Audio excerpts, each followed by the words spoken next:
श्री स्वामी समर्थ, श्री गुरुदेव दत्त. बघा, आयुष्य म्हटलं की चढ उतार येतच असतात, अडचणी येत असतात, संकट येत असतात आणि जीवनामध्ये असा एकही माणूस नाही की त्याच्या आयुष्यामध्ये अडचणी आल्या नाही आहेत, संकट आली नाही आहेत. जीवनात एकदा तरी असा प्रत्येक व्यक्ती आहे ज्याच्या आयुष्यामध्ये अडचणी या आलेल्या असतात. मग तो गरीब असो वा श्रीमंतातला श्रीमंत व्यक्ती असो, अडचणी ह्या येतातच. भगवंत सध्या यापासून मुकलेले नाही आहेत. भगवंताच्या जीवनामध्ये देखील किती वेळा तरी अडचणी आल्या आहेत. भगवान रामाला 14 वर्षाचा वनवास भोगावा लागला होता. अर्जुन यांना देखील अडचणींना सामोरं जावं लागलं होतं. भगवान कृष्ण असू द्या, प्रत्येक देवता देखील अडचणीतून बाहेर पडलेले आहेत. त्यांनी अडचणीचा सामना केला आणि त्यातून बाहेर पडलेले आहेत. आणि आपल्याला देखील अडचणीला सामोरं जायचं आहे, संकटांना सामोरं जायचं आहे आणि त्यातून बाहेर पडायचं आहे. त्यासाठी काय उपाय करायचे आहेत मी तुम्हाला आजच्या व्हिडिओमध्ये सांगणार आहे. त्यामुळे व्हिडिओ शेवटपर्यंत नक्की बघा. तुम्हा सर्वांचं खूप खूप मनापासून स्वागत आहे आपल्या निष्ठा या यूट्यूब चॅनलमध्ये. तुम्ही अजून आपल्या चॅनलला सबस्क्राईब केलं नसेल तर नक्की चॅनलला सबस्क्राईब करा. व्हिडिओ आवडला तर व्हिडिओला लाईक करायला विसरू नका.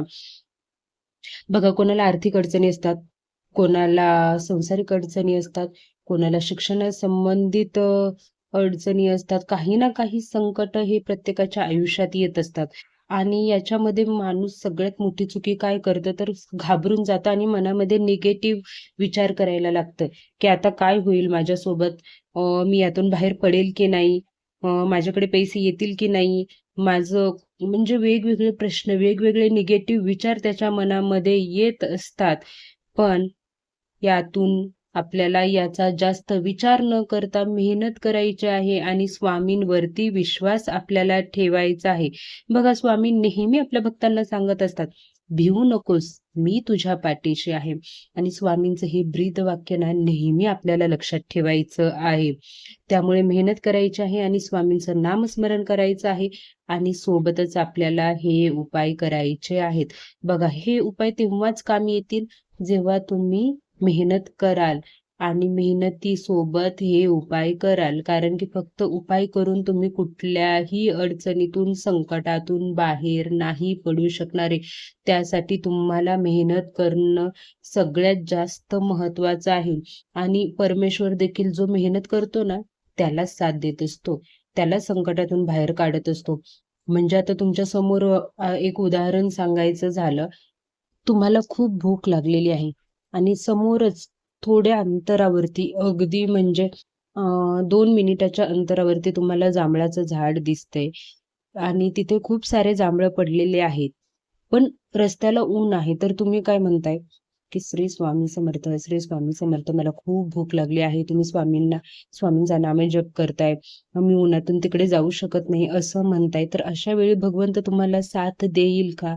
तुमच्या समोर आहेत, तुम्हाला तिथपर्यंत जायचं आहे तर ते तुम्हाला खायला मिळणार आहे.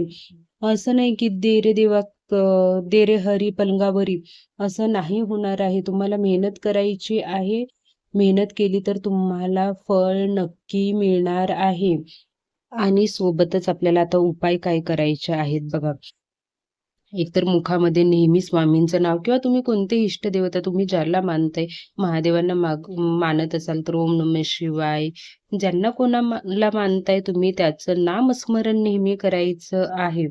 आणि सोबतच काय करायचं आहे बघा, की रोज श्रद्धेने पूजा जप करायची आहे, कुलदेवतेची उपासना करायची आहे, कुलाचार करायचा आहे, घरातील वडीलधाऱ्यांना रिस्पेक्ट द्यायचा आहे, त्यांचा आशीर्वाद घ्यायचा आहे, पितरांना नमस्कार करायचा आहे.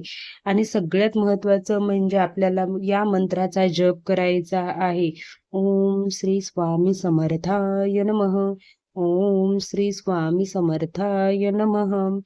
आणि सोबतच काय करायचं आहे आपल्याला तर रोज नित्यसेवा करायची आहे. स्वामी भक्त 99% स्वामी भक्त हे नित्यसेवा करत असतात आणि खरंच नित्यसेवेचा अनुभव भरपूर लोकांना आलेला आहे. त्याच्यामुळे नित्यसेवा करायची आहे, स्वामी समर्थ नामाचा जप करायचा आहे. उपाय कोणते करायचे मी ते देखील सांगितलं आहे. फक्त काय आपल्याला करायचं आहे तर मेहनत करायची आहे, असा विचार करायचा नाही आहे, की मी सेवा केली, मी मंत्र जप केला, आता मला सगळं काही मिळणार आहे आणि मी इझिली संकटातून बाहेर पडणार आहे, तर असं होणार नाही आहे. जोपर्यंत तुम्ही त्या संकटाला सामोरं जाणार नाही आहात, त्यातून स्वतः बाहेर पडण्यासाठी प्रयत्न करणार नाही आहात, तोपर्यंत कोणताही देव तुम्हाला त्यातून बाहेर नाही काढू शकत. त्याच्यामुळे मेहनत करा आणि स्वामींवरती, भगवंतावरती विश्वास ठेवा आणि श्रद्धेने त्यांची पूजा करा. त्यांना प्रार्थना करा, की मी यातून बाहेर पडण्यासाठी मेहनत घेत आहे, मी कष्ट करत आहे. तुम्ही पण मला यातून बाहेर पडण्यासाठी मार्ग दाखवा. नक्की तुम्ही त्यातून बाहेर पडाल. स्वामींवरती श्रद्धा ठेवा. बघा, स्वामी तुमच्या पाठीशी नेहमी आहेत. विश्वास, भक्ती आणि मेहनत या 3 गोष्टी एकत्र आल्या ना, की तुमच्यावरती कुठलंही संकट येणार नाही. श्री स्वामी समर्थ.